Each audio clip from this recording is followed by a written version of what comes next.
know I'm speaking for everyone in the Crowdsource the Truth audience when I welcome back my next guest, Larry Nichols. Larry, everybody's delighted to know that you are back out of the hospital and hopefully on the mend once again. Well, for a little bit anyway. Don't know how long. Yeah, it's been a rough time. I want to make sure people know Larry's really been struggling with his health and he really needs our help now. I hope that viewers, particularly people who are watching every week when Larry's on, I hope that people will go to nicholslive.com and access the donate tab on Larry's webpage. If you click on that, it's going to give you all the information that you need to become a financial supporter of Larry. You can go to paypal.com and using his PayPal address, nicholslive@aol.com, you can send Larry some money, even $5, $10, $20, just whatever amount people can manage, hopefully an amount that's not disruptive to you personally. Even just a few bucks, it's going to make a difference to Larry. Literally thousands of people watch these shows each week. And if everybody just sent $5, it would help Larry go a long way towards paying some of these co-pays and these medical bills that he's been facing. So I hope that our audience will do that for you, Larry. I really appreciate the insight and the information that you bring us. We wanted to talk today about what you anticipate is going to be a rope-a-dope technique that President Trump will use in the campaign moving forward. What do you mean by this, Larry? Well, first off, let me say this relative to the medical stuff. I hope this once and for all puts to bed, the people occasion that have harassed you and harassed me and some of your listeners, claiming that I really wasn't sick, that it was all just bogus. Well, I guess after 7 months in the hospital and on a, wherever they call that vent machine, that ought to lay that to rest. It was serious. It is serious. And it's tough. Now, what do I mean by rope-a-dope? One of the oldest tricks in the book that we used with Bill Clinton, and we used it quite often, we called it rope-a-dope. Now, what was that? Well, by design, we would always want Bill to be trailing in the polls. Trailing, behind. And then all of a sudden, in the last week and a half, 2 weeks before the election, we had introduced new polling data showing him pulling ahead. And oh Lord, when that happened, here's what mechanically takes place. You've got a lot of people that they don't follow politics as you and I and your audience. Right. And so what they do is they just want to know that when they cast their vote, they want to be able to go to the water cooler and say they voted for the winner. Mm-hmm. Well, when they see that momentum shift, when it looked like Clinton was finally coming in and making it across the finish line a week and a half early or 2 weeks early, that's who they vote for. So we got the momentum. Now, what Trump is doing is a variation of the same thing. Number one, he knows that the media, the mainstream, is going to do everything in its power to slam him. Yeah. President Trump and his campaign people know that the polling information coming in now, they know it's bogus. Yeah. They have internals that give a better representation. They know this stuff is bogus, but they also know there's nothing they can do about it. Yeah. So what do? In that situation, you use it. You use it on them. And so what's going to happen is President Trump is enjoying getting lambasted in the polling, and it's looking bad, as the mainstream media will portray to the people out there. But the truth is, everybody's waiting for an October surprise. On the Biden side, they're hoping this book that's out by what's him, Jigger Woodward, Oh, They're yeah. kind of hoping that might be the October surprise. Well, it's not going to be. No. Kind of fizzled, didn't it, Larry? Yeah, it did. Yes, it did, because it's dealing with stuff too cerebral for most Right. people that are just tacitly watching the presidential election. It's kind of And then there's confusing. another thing going. Yeah, there's another thing going on that you and I've talked about it. I don't think there's anybody else in the country's talked about it other than you and I in this audience. Normally, an election is 40-40-20. That's the formula for most elections. 40% love you, 40% hate you, 20% don't care, and they're the ones called the swing voters. And the person that gets the most of the swing voters or undecided voters, they're the ones that usually win the race, right? That's Yes. the formula for life in politics. This election's different. This is a 50-50. And if you don't believe me, folks, and you have no reason to believe me, get your pencil and paper, a notebook and paper, and go to a mall near you. Start at one end, walk to the other, and ask a very simple question. Are you for or against Trump? Now, what's going to happen when you do that simple acid test of a poll, although it's not scientific, but it's quite revealing, you're going to find that as you go from one end of the mall to the other, you're going to find most people have made a determination where they stand. Mm-hmm. There's not going to be many people undecided. Right. So you see, everybody's kind of caught in a quandary here, except for Trump. Trump is a marketer. Trump understands marketing. You know, that was always my strong suit in politics, Mr. Jack, Mr. Witt, and Bill. You know, it's one thing to understand, it's one thing to understand politics, but very few people in the world of political consultants, et cetera, very few people in that world understand marketing. You know, when you look at campaigns, Jason, it should shock everybody. Go look at everybody's campaign. And you know what you're going to find? You're going to find here's the candidate, old, new, older, whatever. Mm-hmm. But look at the campaign staff. It's always made up of young people. Young Right. people. Yeah. And of course, these young people, of course, don't have the life experiences, obviously, to be expert in the world of marketing, and certainly not in the world of correlating or conjoining marketing with politics. Mm-hmm. Trump does. Trump understands it. And that's why we titled today's program Rope-a-Dope. The October surprise that everybody's waiting for coming from Trump, he's already done. It's already done. It's laid out there. It's right there now. What is it? Because, well, What? right before the election, Trump's going to pull ahead in these polls. He's going to pull ahead. And it's going to look like the most phenomenal political shift of the wind that anybody's ever seen. But it's not. It's been planned.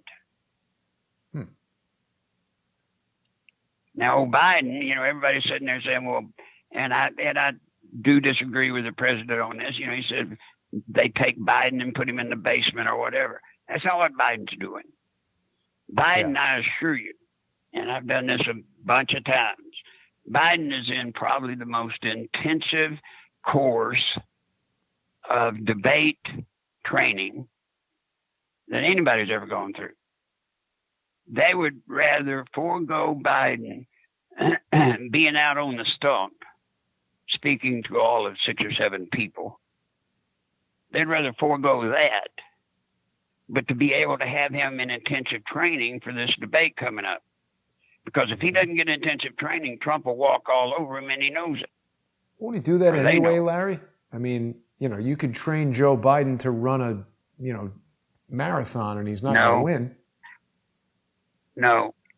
What typically will happen, and here again, this is that correlation between politics, marketing, old politics, new marketing, new politics, new formulas, equations, etc. Biden, on a normal day, being 50 years in the racket, right? 50 years. He ought to be able to walk on the stage with most anybody, certainly a novice, say like a Donald Trump, minimum be able to hold his own. He may not come out a big time winner, but he could certainly hold his own. Just experience will tell you that. I mean, think about it, Jason. You can't pick a subject that government has dealt with in the past 50 years that Biden wasn't a part of or knows intimate details about. So therefore, he should be able to put up an adequate defense or representation. Good point. But here we go. Now, Trump is bracketing. In the military, we call it bracketing, you know, when you're calling in artillery, or nowadays they do it with GPS, but in the old days, you bracketed in the rounds. You'd have the artillery fire one and go long, you'd have them fire just fire, you fire another one to go short. Yep. And then when you had the overshoot and the undershoot, now you got them bracketed, and then you poured the cold firing for effect. We do the same thing in photography, Larry, with exposure. You find your exposure, you go a little over and a little under, and you hit it. Well, that's what's going on. And Trump is bracketing Biden. He's making Biden out to be senile. Uh-huh. Now, I don't know how far he's got to go to make Biden look like he's senile, because it seems like he probably is getting there pretty quick. Yep. But he's still Trump. If you notice what Trump does, Trump attacks. He's a counterpuncher, but he's also an attack dog. So he's got the thing to use on Biden that he needs. And he's playing Biden going into this intensive debate training. He's making it out like they're hiding Biden because he'll look stupid because he always says screwed up stuff. Yeah. But what he's actually doing is he's bracketing. He's bracketing Biden into a box. And then by using rope-a-dope, he will end up, if you'll go back to 2016, how did that miracle happen? Hillary was so far ahead, it was ridiculous. They'd already got out the champagne and the balloons. Yeah. No way. No way. But what nobody paid attention to was this outsider named Donald Trump, who understood marketing more so than he did politics. And he marketed himself right in there so that Hillary walked in to the rope-a-dope herself. You know, the reason Hillary lost to Trump, the reason Hillary's in the penalty box with the DNC to this day, is because she wouldn't use our system. She always thought it was ridiculous for Bill to do stuff I said because I was a hayseed and they were brilliant. How dare I, how dare I to recommend things to Bill and Hillary? I mean, Jesus, these people are the most brilliant people in the world, right? Allegedly. Allegedly. Well, she didn't play by the rules. She didn't play by the rules. She did not use the rope-a-dope on Trump. She played it all the way that she was winning all the way, all the way, all the way, all the way. And then guess what? Night of the election, it didn't turn out that way, did it? No. Same's going to happen to Biden. The October surprise is there. Now, in addition to that, you'll notice today Trump, along with Netanyahu and Bahrain, they're signing peace deals. Never before ever even dreamt of. Yeah. With Israel. But they're signing them today. And there's probably 4 or 5 more countries fixing to join in on this thing with them before it's over. Mm-hmm. So you're going to see this materialize. This is all going to materialize. Then he's got the economy that's going to perk up. I promise you. the economy is going to perk up. Now, the institutional buyers that hate Trump's guts, they're going to do everything they can right before the election to flush down the market. But it's too late. They played that hand too late. Yeah. So now what you're going to run into is if we can simply, and I make this offer to all your audience, if we can simply get everybody that hears my voice right now, what's left of it, everybody that likes Trump, maybe not his personality, maybe not his little nuances, but what he's actually done for the country. Yeah. If everybody that likes what Trump has done will get off their butt and go vote. Go vote. Trump wins. Now, they're playing a dead hand. You see, always in campaigns, especially those of national stature, everybody gets all fired up and they go around and they get all these young Democrats, all these young people. And that's well and good. And they'll come out on a Tuesday night to hear somebody speak. They might even go to a rally every once in a while. But here's what anybody that understands politics, now remember the merging of politics and marketing, right? Anybody that understands marketing and politics knows that, yeah, they'll come out and go to rallies and scream and holler and have a big time, but they don't go vote. Yeah. We used to go to every fraternity in the state of Arkansas, and we would provide them with kegs of beer for beer parties. You've mentioned that. Well, when? Yeah, election day. Yeah. These fraternities or sororities have these keg parties, and guess what? They don't go vote. Not that they were going to go vote anyway, but we just wanted the insurance. Right.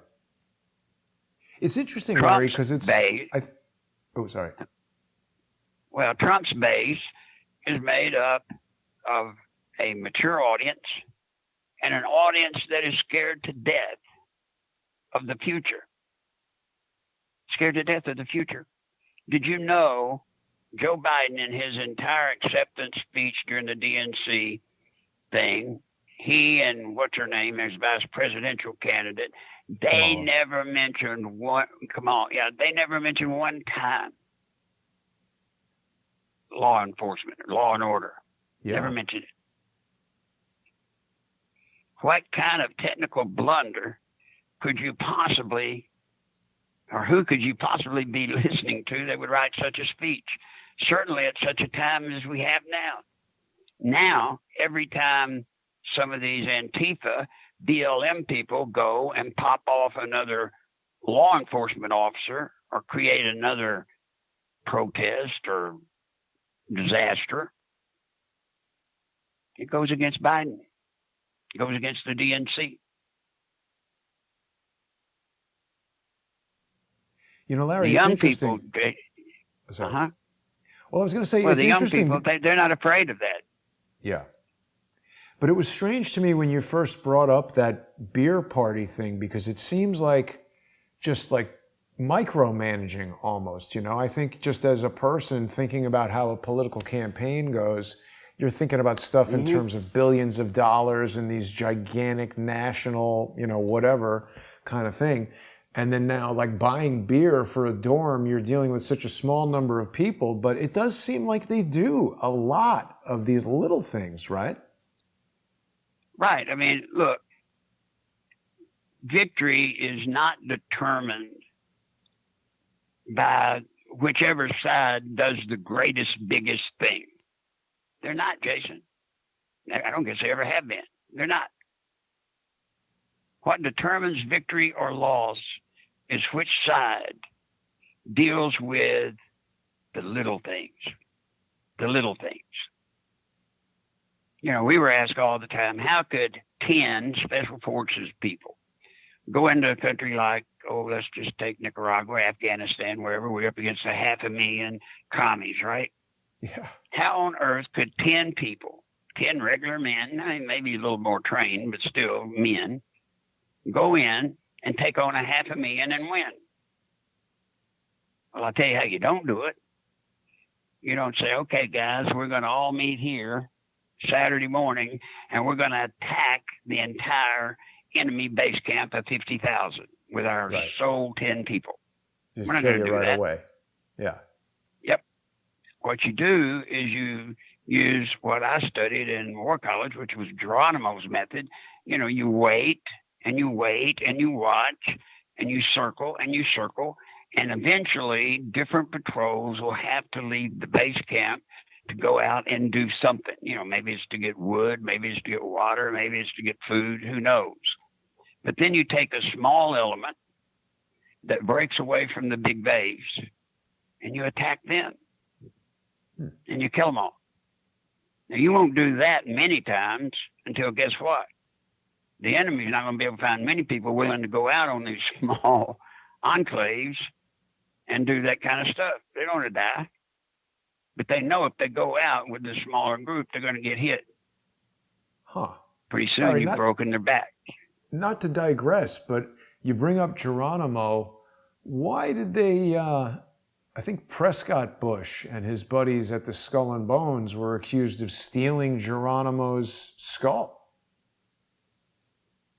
Well, they might have. I have no reason to know why they would. Right. I mean, of course, he was an incredible figure in our history, our Western history, certainly. But Skull and Bones, why they would want it other than some satanic goofball reason that they might want it, I couldn't tell you. I'm not into that stuff. Sure. But his tactics brought an entire army, a vastly superior army, to its knees. And, you know, and nobody was more surprised than the American army when they finally got him to surrender and they saw how small a group he had. Nobody knew.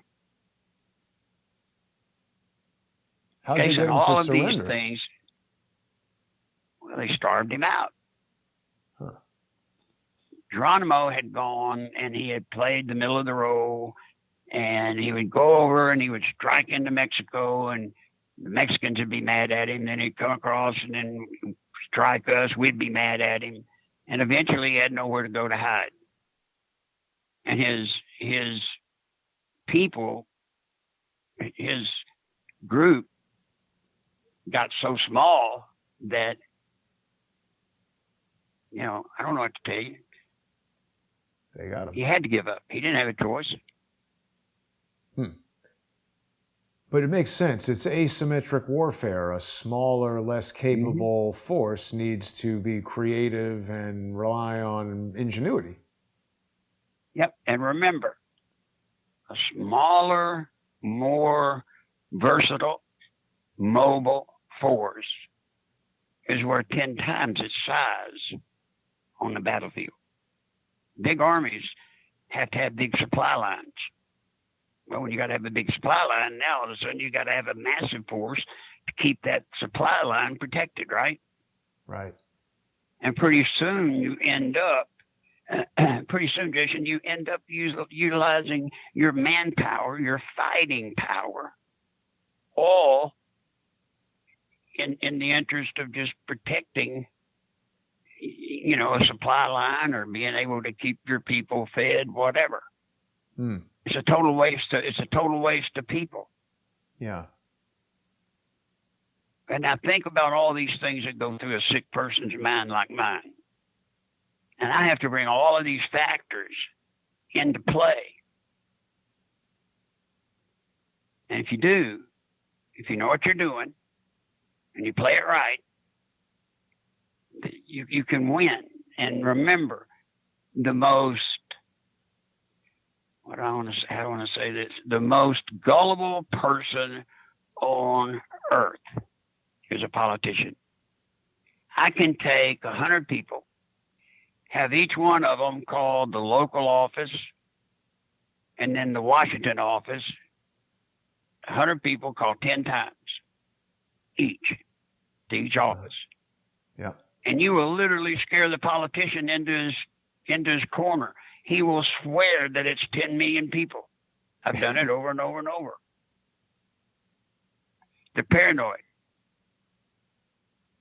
And they're skittish.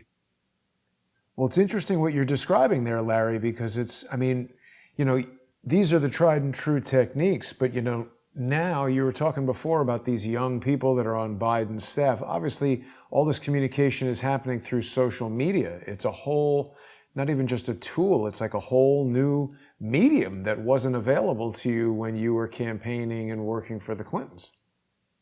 That's right. And you know what? It don't mean a thing. It don't mean a thing.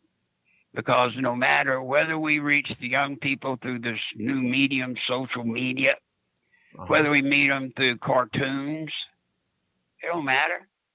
If you know what you're doing, you know that they're going to vote anyway. Right. But it does create a whole litany of new tactics and techniques that can be used, technology to target people and stuff like that. Oh yeah. I mean, you got a bunch of people, bunch of brainiacs sitting around a table, and they've all got this figured out, right? Mm-hmm. And then an old war dog like somebody like me comes in. Yeah, that sounds great. You guys really come up with some really clever ideas. And good heavens, what y'all can do with the mastery of technology is so far above my head, I don't even know what on earth you're even talking about, right? Yeah. Don't mean I won't beat them to death. There's one thing you got to learn, guys. Never forget this. You never want to be the smartest person in a room. You know who always wins in a room, in a meeting? Do you know who always wins? Who? The dumbest. The dumbest. Why is that? I always prided myself. Well, I always prided myself. I couldn't outsmart anybody, but I could outdumb the best of them. What do you mean outdumb them? Well, think about it. Well, look. For you to explain to me how 1 + 1 + 1 + 1 + 1 equals 995,000.6.7. By the time you get me to where supposedly I understand it, all of the smart people in the room have gotten bored and have bugged out. Maybe not physically, but mentally they've bugged out, which is the problem, as you know, with the school system. Right. You've got school systems that are set up. Well, the classroom is set up so that the dumbest in the class has to be dealt with in such a way that they get taken care of. Well, that's what hurts the more intelligent ones. They get bored. That's why the president's educational system can't possibly work.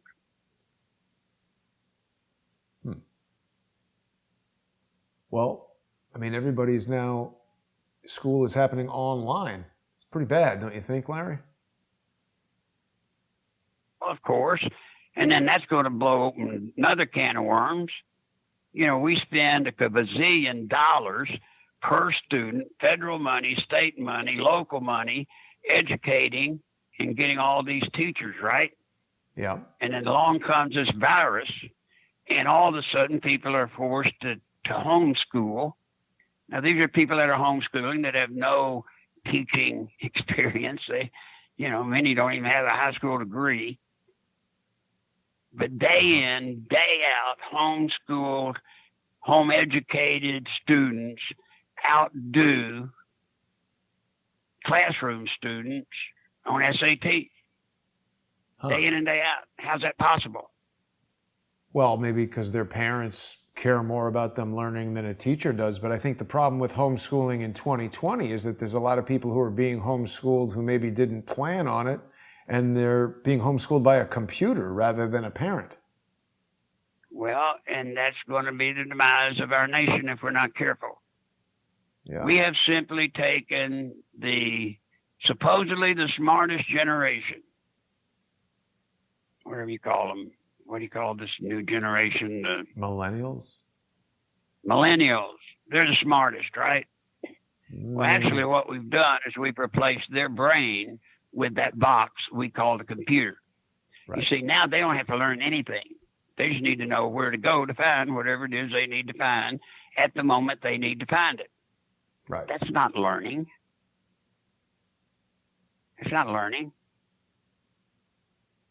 And that will be our demise.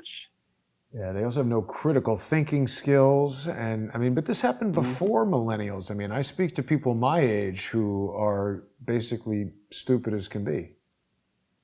Yeah. But not as broad based as you do within the millennials. Yeah. I mean, the millennials take great pride, Jason, at how smart they are. You know, Larry, they got to be smart. Yeah. We've got Manny with us in the comments here saying that school starts tomorrow in New York City, and his kid is already screaming in frustration over the problems with the computer, just, you know, getting the Zoom to work. Mm-hmm. Back in the day, you just had to show up at the classroom and listen. That's right. You know, when I went to school, I don't know how many of y'all can remember this, but when I went to school, a big deal for us was the first group of electronic typewriters. Wow. Most of them were the old manual typewriters.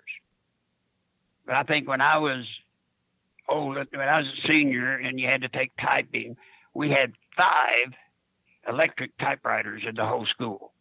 That was a big deal. You couldn't even remember the calculators you could hold in your hands? You couldn't take those into the classroom. Yeah, because it was cheating on the math test. Yeah, Lord, yes. I mean, if you didn't know how to do long division, you were in trouble, buddy. Times have changed, Larry. I gotta tell you. All of these things, Jason, I tell you and your audience, hang with me, and I will show you things that you will probably shake your head and say, maybe it just don't make sense. But if you will think about it, and if you'll work it out to its least common denominator, you'll find it does make quite a lot of sense. Right. And it always works. Now, if it ain't broke, don't fix it, right? Right. How come I won all the elections and so many people that were smarter than I was, they always got their ass kicked? Well, I think there's, you know, traditional measures of what people think is smart. And I mean, you know, I've always been fascinated by that. Wisdom versus education versus intelligence. They're 3 different things that a lot of people aren't necessarily able to distinguish. You know, Larry, we've got a great comment here from Robert Justice on YouTube. He's saying that the new generation of kids are going to be the Zoomers. That's a good name for them because they're learning everything from Zoom. Yeah. Yeah, well, they're going to be a new class, a new variation. Yeah. Now, real quick, Larry, I just want to make a point that somebody was confused about. We've selected an image today, which is the actual rope-a-dope. It's a boxing move that I guess Muhammad Ali either developed or made famous, where he would basically wear out his opponent by drawing punches that he would avoid. And I apologize to the viewer who thought this was a depiction of Donald Trump being knocked out, but he's smiling in a taunting manner as Joe Biden appears frustrated, throwing blank punches. So that's what I'm trying to illustrate with today's, cartoon there. And also, I wanted people to really make their way over to nicholslive.com. Larry's sharing stuff with us. This is, as he's saying, you know, he's being modest because he's a lot smarter than he wants to let on. And again, we're dealing with wisdom right here. This is knowledge that is earned over years in the trenches, and you're not going to hear this on Fox. You're not going to hear this on MSNBC. If you're watching the show, Larry, we've got hundreds of people watching right now. And if you're watching the show, if people go to nicholslive.com and click on the donate tab, you can use Larry's PayPal address, which is nicholslive@aol.com. And now is really the time we should help Larry. He's got a lot of medical bills. We want to help him out, and really for a small amount to any individual. If every person watching now sent $5, it would really help Larry with his medical bills. And it's a small amount when you consider how much information and enjoyment you've gotten from listening to Larry. So, Larry, I don't know if you heard about this, but the comedian and talk show host, famous podcaster Joe Rogan, he suggested that he would host a debate between Donald Trump and Joe Biden, and Trump enthusiastically responded saying that he would do it. I don't know if we've heard from Joe Biden yet. What do you think about that? Biden won't do it. Yeah. Joe Biden will not go into a debate without it being loaded to his favor. He's not going to do it. Here again, that's 50 years of being a politician. He knows better. Trump is streetwise. You're not going to throw Trump out there with any host, any questioner, any kind of situation that he cannot handle himself on his feet. That's not the case with Biden. Biden has to have a teleprompter. He either has to have a teleprompter or he has to have had the answers drilled into him so many times to where they're automatic. Mm-hmm. CNN has got a opinion piece here that says a Joe Rogan debate between Trump and Biden is just what we need. I'm not sure. I would like it, but I don't think that Joe Biden could stand up in that kind of environment. It's very and unscripted. Then you've got another problem. Nobody's going to watch that stupid debate. Well, Joe Rogan has a lot of viewers. He may have a lot of viewers, but they're not going to watch a debate. They're not. No. Watch the numbers drop when it's debate night. Watch how the Democrats are going to play debate night. They will always schedule debates at a time when there's correspondingly it's World Series, or right. Monday Night Football or whatever. Just anything they can to knock the numbers down, which sounds totally opposite of what you would think they would do, right? You'd think they'd want everybody watching. Mm-hmm. They don't. Not when it's a rigged campaign.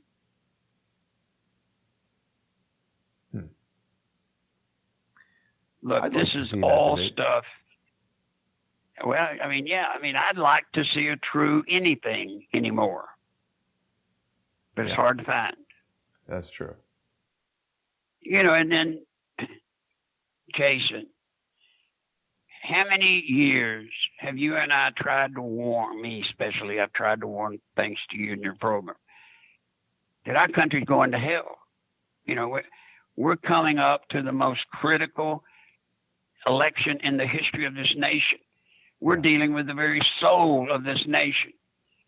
Well, who could have ever dreamed that there would be a guy walk up, shoot two cops, take off running, and then when the police tried to take, and the ambulance tried to take the two wounded officers who were fighting for their life to the hospital, Antifa, BLM, and all these people blocked off the emergency room where they couldn't even get them in, screaming they wanted them to die. Unbelievable. I think we need to mention also, Larry, we should mention that, Kamala Harris was, funding, campaigns to bail people out of jail. And then here are people who are aligned with that killing the cops. That's right. And then the guy that shot the cops, I guess I'm the only one that noticed this. You remember the video where he walks up, shoots the two police officers, and then takes off running? Mm-hmm. Now, what did I see? What did you see when he took off running? I just saw a bunch of people standing around, video recording it on their phones. I couldn't What about see. the guy running? What did you notice about the guy running? I can't say I noticed much. I noticed a lot. He's Asian, Oriental. But they're saying the suspect is male, black. Number one, look at the length of his legs, and look how he runs and waddles. He looks like a kid. He may end up being black. I'm not saying he's not, but I'm just telling you what I see. If I had to start from scratch, I would say I want every Asian Oriental person that's trying to get in these different Korean and all these different Asian gangs. Because this was obviously, to me, it looked like something he had to do to get accepted into the gang. Gang initiation. Wow. Whoa. But look how he runs. Look how he runs.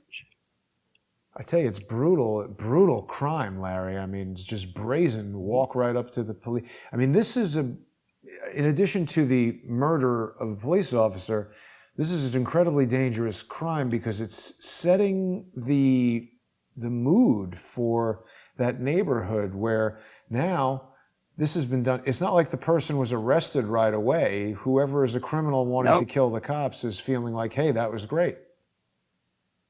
And, then in addition to that, here's a guy that pulls a knife on 2 police officers. They had to shoot him. Right. Here we go again. Mean old cops. Yeah. Well, I guarantee you, if somebody comes at me with a knife, if I've got a gun handy, I will shoot. That's the training. Mm-hmm. Yeah. Jason, this is such a pivotal time. I'm just sorry that I'm inadequate at being able to share with your audience all of the inside things that I know. Not that I've read in the book. Things I know. I used to tell people when they'd say, well, gosh, your fee's awful high. Is it? Is my fee high? Think about this. Don't look at what I can tell you to do. Look at the amount of money I'll save you by stopping you from doing stuff I've tried 3 and 4 times that never works. Right.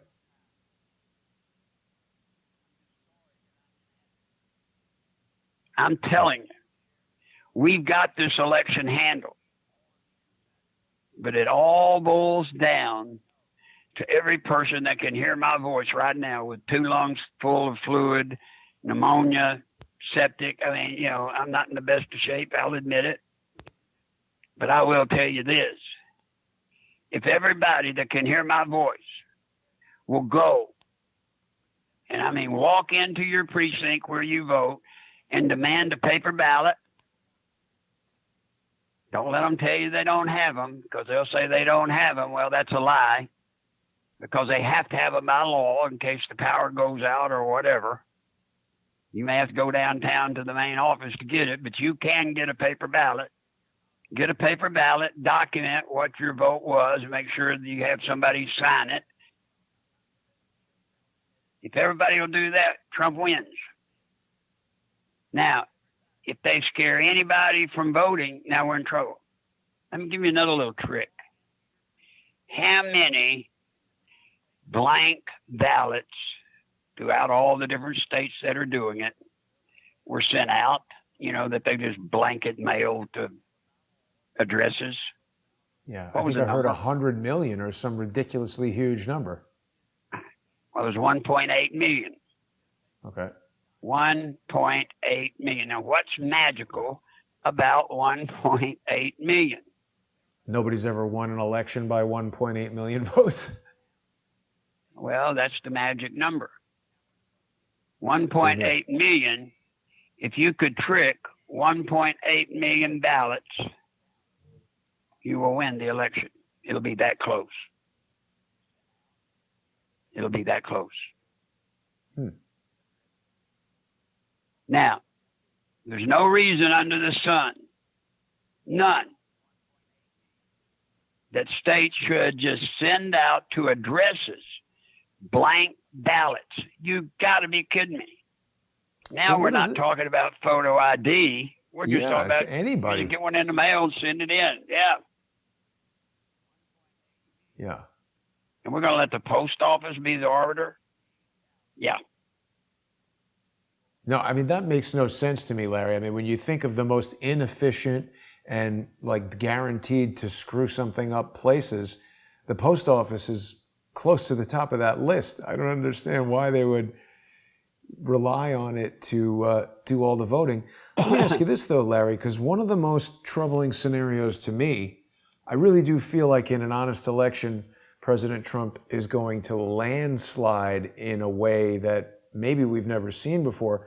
But even if that occurs, don't we anticipate that all the people who are rioting now are just going to go double crazy? Yep. So then and what? they know it, and they're planning on it. Look, all they're going to try to do, if the vote comes in landslide for Trump, it's not going to matter because they're not going to count the votes probably 30 days after the election. And what they're trying to do is they're trying to dance and dance and dance with a final count, a final count, a final count, until guess what? You run out the clock on Electoral College. And then what? Appoint Nancy Pelosi, mad, dumb president? No, she doesn't get to be it, but it certainly ties things up, screws things up. And if you think the Democrats don't recognize Donald Trump as being their president now, dear God in heaven.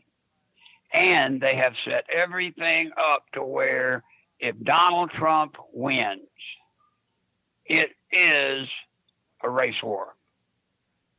Yeah. I think that's now, already Trump's happening. Playing them, Trump's playing them for a sucker again. Because what Trump's doing, instead of playing into this race thing, what he's doing is he's showing numbers. Hey, to the blacks, you got it better now than you ever did. People will respond to their pocketbook. Yeah. Think about this. How on earth can Nancy Pelosi and the Democrats, how can they stand flat-footed and expect to win November the 3rd when they're sitting on legislation drafted by Trump and the Republicans that would immediately put $300 a week into the hands of the people that still haven't gotten their job back? They're jamming it up, and then they're going to blame Trump. Yeah, well, that's all she does. I mean, she claims she was set up by a hair salon. It's funny, Larry, I saw a meme that was saying, it's kind of scary to think we're living in a world where the security cameras at Nancy Pelosi's hair salon work better than the ones in Jeffrey Epstein's jail cell. That's right. That's right. I mean, look, guys, I beg you to understand. The Democrats are lining up. They're lining up to steal this election. And if they cannot steal it, they will contest it. And if they can't contest it, they will use it to trigger the greatest amount of uprising in this country's history going back to the 60s, 50s and 60s. Yeah. Have you ever seen this before, Jason? I mean, certainly the not, college Larry. games, the college football games this past Saturday. What is shocking, was the coaches taking all the players and getting them to register to vote. Huh. Hold 1 second. I got to take this call. Hold on. Keep going. Sure. No problem. While we're waiting for Larry to come back, I'll just take a minute to ask everybody to visit nicholslive.com/donate, and you can use Larry's PayPal address, nicholslive@aol.com, to send him some money. I mean, really, if even all you can do is $2, $5, something like that. We've got hundreds of people watching the show today. Thousands of people watch each of these episodes. Larry really needs our help. I appreciate all the information that he brings us, and it's great to hear his opinions, his commentary. I hope that people will support Larry. I also want to remind everybody that if you've been looking for Crowdsource the Truth live streams, they've been limited by the strike that's been put on by the National Academy of Television Arts and Sciences. So the Jason Goodman YouTube channel has been disabled. And while that's happening, you can go to crowdsourcethetruth.com and get the live streams there. They're fed into this webpage through Crowdsource the Truth 2, which you can also subscribe to on YouTube. But if you're watching the daily live streams on crowdsourcethetruth.com, you never have to worry about where they're coming from. You're also going to get easy access to the Counter Lawfare Fund. This is a new sponsorship opportunity that allows people to select from 3 premium tiers where you can purchase a 1-year subscription to the sponsor-exclusive shows and help Crowdsource the Truth stay sustainable. So Larry, What else do you want to Yep. talk about today before we're getting close to the end of our show, and I know you got to keep your strength up. What else is on your mind? The football stuff. Jason, there's just there. I've never seen coaches round up their players at a college level and then teach them how to fill out their ballots and helping them go where they've got to go to vote. I've never seen that. Good news is there's not enough of them to make a difference in the election. Well, I think it's a good thing if the college coach is helping young students to become responsible participants. Well, yeah, except for the crap they put on their helmets. Black Lives Matter. Yes. I'm sorry, blue lives matter. White lives matter. My life matters. To me, maybe not to many people, but to me it does. And I don't put my life over a black life. I don't. But either we learn to live together or we're finished. Yeah. We are finished. Real tangible sense, for me at least, Larry, that race relations have gone about 50 years in reverse as a result of all this. We were talking with Jimmy and Joanne Moriarty last night about some of the stuff that's going on in Texas. Lots of people from California moving to Austin. The Austin police have put up a billboard that says, "Warning, Austin police defunded, limited support for the next 20 miles. Right. Back the blue." They have signs warning people to enter the city limits at their own risk. I think this is a sensible warning. People should know what's going on. This defunding of the police is just about the most irresponsible, crazy misappropriation of funds I could think of.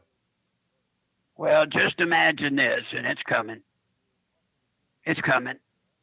Remember, when you look at a law enforcement officer, generally they have families.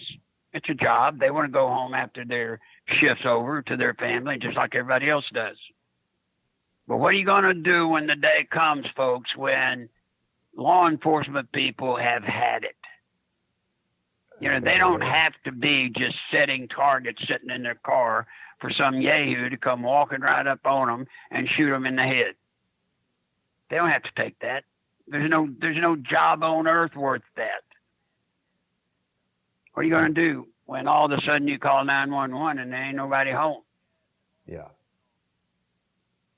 Well, it's already had a tremendously detrimental impact, Larry. I mean, I can see it in the police officers around New York City. And I mean, you'd be a fool to not anticipate that if the cops are getting prosecuted when they neutralize a criminal, attacked when they're on the patrol, who would engage at all? You're just going to stay in the car and retire as soon as you can. The LA Times is reporting that the two deputies are recovering after surgery, so that's good.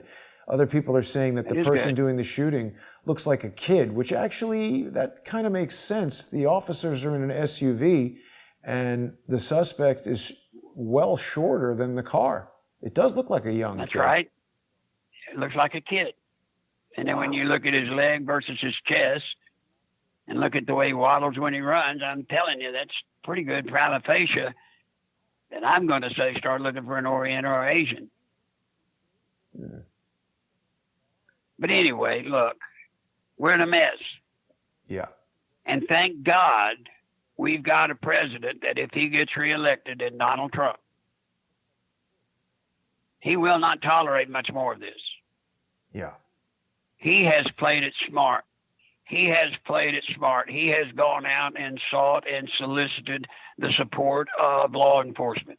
He has sought and solicited and has gotten the support of the military. He played it smart. Yeah. But there's going to be a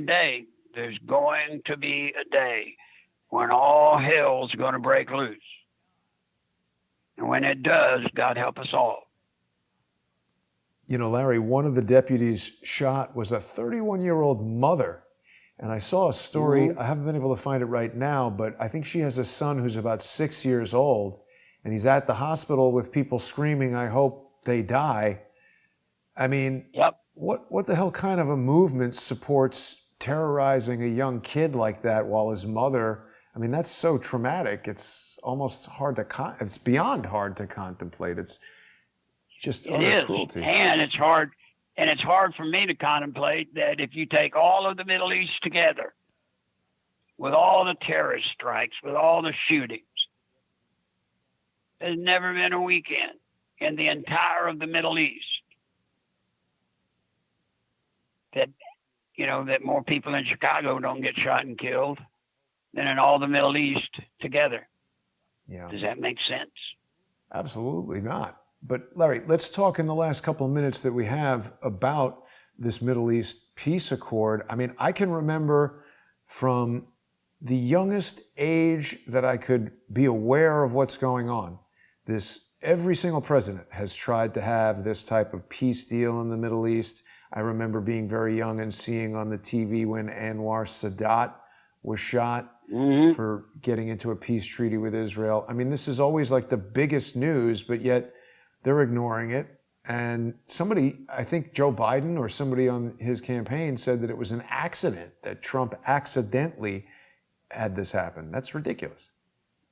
That's ridiculous. And I'll tell you the difference between a Trump negotiated Middle Eastern peace deal compared to all the others that have tried before. The big difference is Donald Trump. He believes in peace through strength. He stripped Iran down and nothing flat. So, yeah, they're the largest state sponsor of terrorism in the world. Yes, they are. But guess what? You'll notice they're not out there just shaking the woods, because he's made it quite clear. You hit our guys, we'll hit you 10 times worse, 100 times worse. And he means it. Yeah. I have to say, I feel like President Trump is gaining steam right now, Larry. And I mean, the only thing, or I should say really the biggest two things, is Julian Assange and not arresting Hillary Clinton or anybody in the FBI. That's not over yet. Remember, Donald Trump, or you, or me, or anybody in this audience, we can't order anybody to be arrested or prosecuted. We can't. Right. Even the president can't. He has to turn it over to his attorney general. Now, I have worked with Durham. I've worked with Barr. And I can tell you, give Trump 4 years where he can get in there and start cleaning the slate of some of these crooked judges. Yeah. Where they've got a snowball's chance in hell of going on the clock, which means a rotation of the judges, and getting one that'll treat the case fairly. But those people aren't off the hook, buddy. They're not off the hook. They've been granted a respite.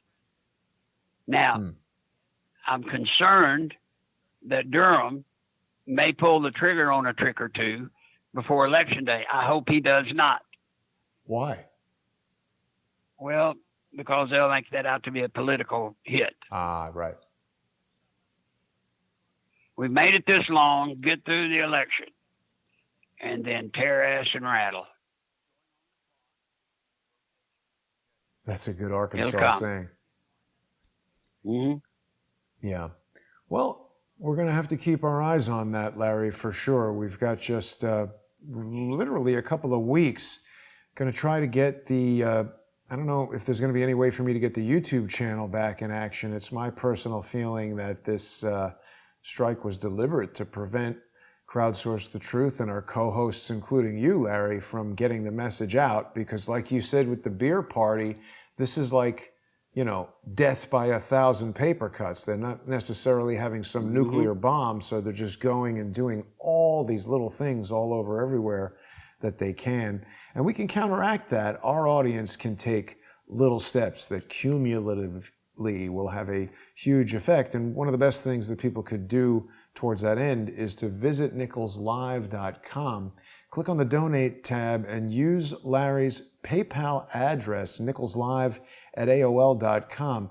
Send Larry $5 or $10, $20, $100 if you've got it. Nobody should put themselves out financially, but if you are watching each week, if you value Larry's insights, his input, his experience, and the things that he's sharing with us, please go over to nicholslive.com and help Larry out. He's having a real difficult time with his health, and at least if we could help alleviate this financial strain for him, I think it would be really appreciated. And Larry, I appreciate you taking the time and finding the energy. I got to tell you something, man.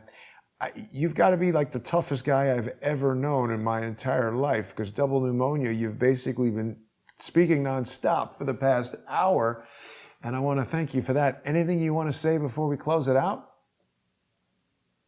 Just know, please, every one of you out there, it's as much your country as it is Donald Trump's. It's as much your country as it is Jason or mine.